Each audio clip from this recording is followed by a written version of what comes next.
from Augusta. We're watching News 1226 at 11. Good evening. We have more details on a deadly police shooting at a house in Aiken this morning. SLED in the Aiken County Sheriff's Office said 49-year-old Christopher Whittle was barricaded and firing shots from the house at deputies. They responded back, shooting and eventually killing him. Our Audrey Dickerber is in the newsroom after being in Aiken today. Audrey, what have you found out so far? I spoke to his family who are heartbroken over what has happened. They told me they are still in shock and never expected this to happen. Their whole family grew up in Aiken. There's 350 acres in here, and my great-great-granddaddy's house was right across the road there, and we're living on this place. And they remember Chris as someone who was quiet, humble, and loved his family. He was a good little boy when he was young coming up. He was into school and stuff. He loved hunting. He loved fishing. He also loved fast car stuff, which is a family thing. Everybody in the family is a mechanic. But they say he ended up going down the wrong path later in his life. But he got messed up, got on the wrong side, and got tangled up with these drugs. And it's just pitiful how it can take a person's mind over and alter their dispositions totally. What his family believes could have led up to today. They did what they had to do. I don't blame any of them, and I don't want any of them to take this as being their fault it happened. It was something they had to do to keep somebody else from getting hurt. And he warns other families about the impact drugs can have. We need to try to keep it from getting into our young people. We don't need that. Whatever we can do, I don't care if you're young or old, to stop it, we need to do it. The law enforcement only come after the fact. They can't do it before. Right now, the family is just taking time to grieve and figure out what to do next. Thanks for checking in over there in Aiken, Audrey. Now, SLED is investigating this incident now, and we'll also check in to see if anything updates as this case develops. I don't know personally, but I know the name. We're now going to toss things over to First Alert meteorologist Emily Acton. Sorry for those technical difficulties. Emily, are we going to see any technical difficulties in our weather coming up for Halloween? I like that. Maybe? Because I don't know. I guess whatever you take as technical difficulties. Rain on my candy, you know? Okay. So not looking as likely as it was the other day. It looks like those showers are going to move in a little bit earlier in the day. So hopefully the prime time for trick-or-treating, things are looking good. It's going to be a lot cooler than what we are seeing today. Hit 83. Now we're in those upper 50s, low 60s as we head into the overnight hours, and this is going to be around the high temperature for Halloween. So just kind of get that in your mind. It's going to be a cold one for us, or cooler, I guess I could say. But overall, things are looking calm overnight tonight and throughout the day tomorrow. Not looking too bad. Still going to be 85 for the high temperature, but that's going to be our last warm day. We've had a nice warm stretch for us. Tomorrow's the last one. And then we're going to cool down. Frankenstein is ready for some cooler weather. Shuffling along. And it's coming. Yeah, he's running to get the cooler weather for us. He's running to get candy, actually, but... Oh, boy. Anyways. Thanks for the heads up, Emily. Now over to Columbia County. The sheriff's office over there is searching for a man suspected of aggravated sexual battery and false imprisonment. They say 52-year-old Christopher Merritt is driving a 2007 Chevy Uplander with the tag number on your screen. The full report from the sheriff's office won't be available till tomorrow, but if you have any information on Merritt's location, you can contact the Columbia County Sheriff's Office. And officials are still looking for a man accused of driving a motor grader off a job near Bartow, Georgia, 2 days ago. Jefferson County officials say 48-year-old Richard Salyer is an inmate at Jefferson County Correctional Facility. They are considering him armed and dangerous and have a warrant on him on felony escape. Now, the Israeli military said Sunday authorities over here in stateside in Tampa arrested a suspect in connection to an overnight shooting that killed 2 people and injured 16 others. Police say the shooting took place around 3 a.m. in the heart of Ybor City's nightlife after a fight between 2 groups during Halloween celebrations broke out. A 22-year-old is charged with second-degree murder of a 14-year-old and a 22-year-old. Officials say another person has serious injuries. We have got to say as a country that enough is enough. We can't just come back to the microphones day after day and give our sincere, heartfelt condolences to the victims of firearm violence, we as a country have got to make decisions. Officials credited the arrest as the result of the community sending in tips to the police. Well, coming up, people in studios and around the nation are remembering late Friends actor Matthew Perry. More on the tributes and investigation coming up next.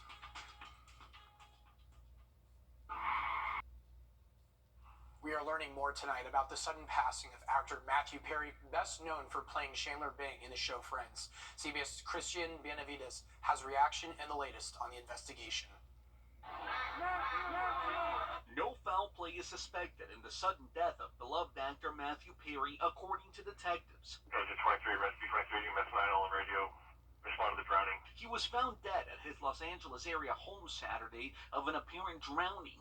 Police set up a white tent in the backyard of the home next to a pool. He was very nice, and he had done this, redone this house for like a couple of years, and he was finally moving in.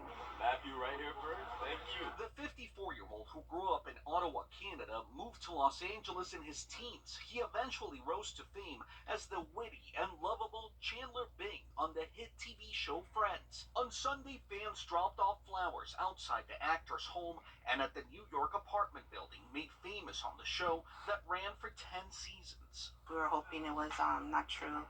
We're still in disbelief. Really sudden. And a lot of people are feeling it right now. Perry was open about his struggle with substance abuse, estimating he spent more than $7 million in and out of rehab. Last year, announcing he'd been sober for 18 months, releasing a memoir. Regardless of everything he was suffering through, he really put that first as his want to help others. His family, which includes Dateline broadcaster Keith Morrison, told People magazine they are heartbroken. Matthew brought so much joy to the world.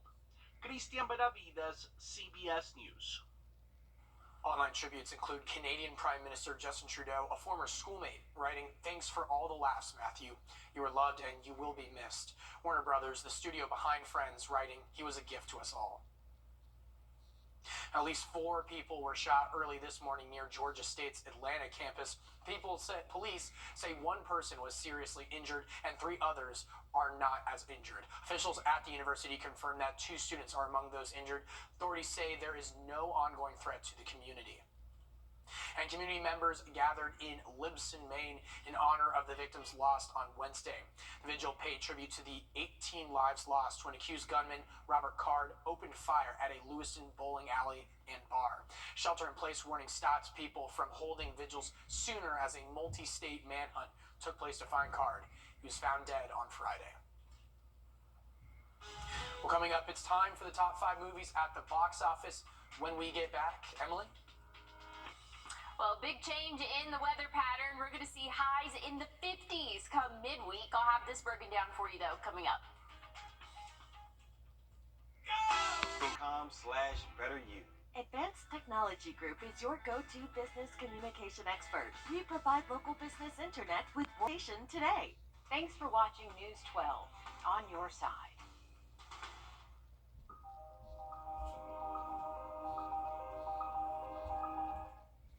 On the lighter side, it's Halloween weekend, and not even Taylor Swift can stop a horror movie from topping the weekend box office. David Daniel has the early estimates for the top 5 films in theaters. Sometimes I hear her voice. You light a candle. The Exorcist Believer fell 2 spots to 5th place on ticket sales of $3.1 million. After Death, about people claiming life-after-death experiences, opened in 4th place with $5.1 million. Killers of the Flower Moon moved down to 3rd place, pulling in $9 million. How does that sound? Taylor Swift, The Eras Tour, lost the top spot, but $14.7 million gave it a domestic total of $149 million, and it's the first concert film ever to top $200 million globally. Hello? A spooktacular start for Five Nights at Freddy's. The fright flick based on the video game series scared up $78 million to win the weekend. In Hollywood, I'm David Daniel. Oh my gosh, I almost forgot about Five Nights at Freddy's. My little brothers love that game. Oh my gosh, no wonder. Sorry, T-Swifties, or Swifties, whatever you prefer. Just Yeah, that's how it goes. I've never heard of that video game, but I don't like It's pretty frightening. the dress up, big bears. Very Chuck E. Cheese reminiscent. Yes, kind yes. of horror. No, Yeah. not for me. Oh yeah. Granted, any horror is not for me, but that, I don't mess with it. But looking at our Halloween forecast, Craig, looking a little bit better than what we have been predicting for the past couple of days. Let's take a look at current temperatures right now, sitting in the upper 50s, low 60s. Aiken, probably not accurate right there, but they're sitting into those 60s right now. 63 in Evans, Waynesboro 64, Gibson 62, 59 though right now in Augusta. But hey, let's take a look at that pattern change that's coming in. Cold front for us right now in Cincinnati. They are at 48 or predicted highs tomorrow. Excuse me, I should say 48. 85 though for Augusta, but we can see that cold front really starting to push through come Tuesday. 63 for the average high. Tallahassee at 72, Birmingham 58. Then once that cold front really pushes through, a second wave is going to impact us. Wednesday's high is going to be in those middle 50s. And so it's a lot cooler for us. If you remember, 85 for the average high for our Monday. Middle 50s come Wednesday. So big cool down in store for us. Not super cold for our Halloween, but it's definitely going to be the first cold front is going to make its way through. Second cold front could see some rain early Tuesday morning, and it's looking like most of that's going to be out of our hair. Maybe an isolated shower or two later on in the evening for our Halloween, but that's going to be a small chance, and it's not going to be widespread rainfall. So hopefully there will be plenty of spots that you can get out and enjoy those trick-or-treating activities. But by the time early Wednesday morning rolls around, cloud cover's out of here, rain falls out of here, leaving us sunny skies throughout the day Wednesday. A little bit breezy, but overall things are looking sunny. This is the breeze. Here we go. For us, early Tuesday morning when that first cold front has officially pushed through, then we're seeing that second one push through a little bit later, leaving us with some gusty winds throughout the morning hours Wednesday. So that's going to help it feel even cooler too, because we're going to see 30s come Wednesday. So with that wind speed picking up, it's really going to feel cold early Wednesday morning. So you heard it here first. Definitely going to need a big jacket for the early morning hours Wednesday. But I mean, Craig, we still have another hot day for us. 85 tomorrow. Then we're going to be in the 60s, 50s for Wednesday. But I mean, check out the overnight lows Wednesday through Friday, low 30s. We're flirting with freezing those 3 mornings, but then we'll get back to average this weekend. Highs in the 70s, lows in the 40s. So that's kind of the fall weather once we get to next weekend. But it's a roller coaster. I mean, hey, who needs AC when you can just open a window at night? Thanks for the heads up, Emily. 3, 2, 1, ignition. Alrighty, and that's some video from SpaceX. They launched another batch of Starlink satellites into orbit this morning. The Falcon 9 rocket carrying 22 internet satellites lifted off in California. SpaceX recently announced it had signed up over 2 million subscribers in more than 60 countries for its Starlink internet service. Its 2019 had launched more than 5,100 satellites. Well, coming up in sports, Taylor Heineke makes his first regular season debut for the Falcons, plus the Panthers get their first win of the season. That's all coming up next. And as we head into break, here's a live look at Minneapolis and your winning lotto numbers.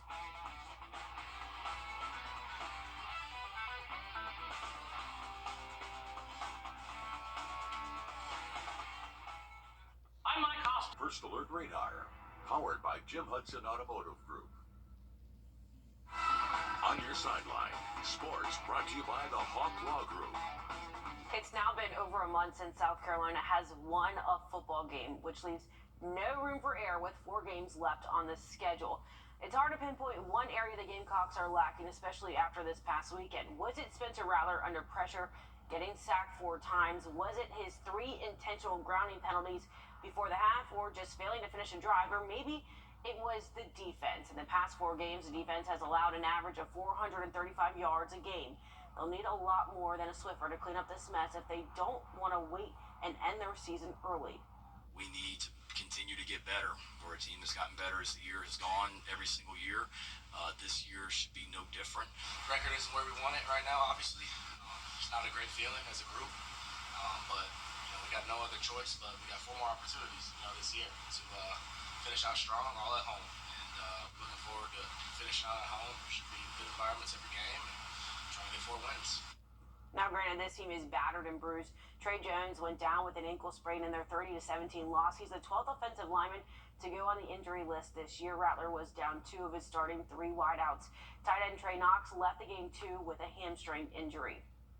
Over to Tennessee, Desmond Ridder didn't play after halftime. He left just before after being sacked 5 times after being evaluated for a concussion. Taylor Heineke went in to finish the game. Down 11, Heineke pulled the Falcons within 5, scoring on 4 of his first 5 possessions. The Falcons turn it over on downs with 2:19 to go. They're now 1-3 on the road. I was actually sticking a leak, and I hear Arthur calling my name, so kind of came out and he said, "You're in." So that's kind of how it happened. This is Desmond's team. He's played great throughout the year. Obviously there's a couple hiccups here and there, but he's progressing every week. He's working hard, and Logan and I are doing everything we can to help him in any way we can. So obviously ultimately that's Arthur's decision. But tomorrow we're going to come in, try and get better from the film, and proceed as usual. Drake London also left the game early after a groin injury in the 3rd quarter. London finished the afternoon with 5 catches for 55 yards. Redemption is what kicker Eddie Pinheiro wanted in the second half, and that is exactly what he got. Trailing 13-12, the kicker capped off Bryce Young's 15-play drive in the uprights, but it took just as long for Pinheiro to kick it through. The first time the play was ruled dead. The second, the Texans were flagged for unnecessary roughness. 3rd time's the charm. He got it done. 9 off extras for the first win of this season. All right, take a look at this just before we go. Seahawks Jamal Adams blocked the P.J. Walker pass at the line of scrimmage with his helmet, and Julian Love intercepted the pass. This would lead to the game-winning touchdown in Seattle's 24-20 win. So, hey, nothing but noggin. I love it. Thanks, Alyssa. But didn't see any rainfall today. Not expecting any rainfall for the start of our Monday, but could see some rain early in the week. I'm going to toss things over to Studio B for Chase and Neil with a quick look at walk-off. Thank you, Emily. With Veterans Day approaching, Chase, we thought we'd look at veterans' rights as well as benefits. That's right. We're going to bring to you what we consider to be the voice on this particular legal issue to get you the best information we can to help you with your possible VA disability claim. And our phone number, if you'd like to call for someone, is 844-706-1212. We'll be right back. Dirt truck. Your parents to go to wrdw.com/sketchthesky for more details. Sponsored by Hobbytown Augusta. One last story before we go. Dozens of volunteers armed with candy filled up thousands of buckets for trunk or treat at Trinity Baptist Church in Marnez. The lead pastor of Trinity Baptist Church said they had roughly 4,000 to 5,000 kids and teenagers show up last year, and this year's event looked to be no different. Trinity Baptist has been doing this event for nearly the last decade. Decorations are set for the community with everything in one place. We asked Pastor Moore what makes this trunk or treat so grand. These are what our churches in our community want to do. Most of our churches in our community don't compete against each other. We cooperate together to build a very good foundation for Columbia County, Richmond County, the surrounding areas to be able to come to our churches, rely on our churches, and our churches make a positive impact in their communities. And with Halloween on Tuesday, I'm sure many parents enjoyed not having to walk as far, especially with the good weather of today. This event was wild. Lines wrapped around different blocks, other buildings. I mean, just getting ahead of that forecast. Yeah, it looks Don't like take any chances on Tuesday. I get that, and yeah, it was definitely a great day out there. Plenty of sunshine. Temperatures were in those middle 80s, but things are going to change as we have 2 cold fronts headed to our area. This is starting Monday night, where that first cold front's going to move through. Early Tuesday morning, could see a couple of light showers. Then we could see some early evening for us come Halloween, but hopefully by the time most of the kids are getting out there trick-or-treating, hopefully it's going to be out of our hair. But cooler air is coming behind it. I mean, highs Wednesday, 56 for the high temperature. Just kind of put that in perspective. 57 is the low temperature for Tuesday. So cooler than Tuesday's low. But we'll get back to average by next weekend. We'll be in those middle 70s again, Craig. Well, thanks for the heads up, Emily. And that is all the time we have this evening. I'm Craig Allison, but if you're waking up early Monday morning, it starts at 4:30. Have a good night.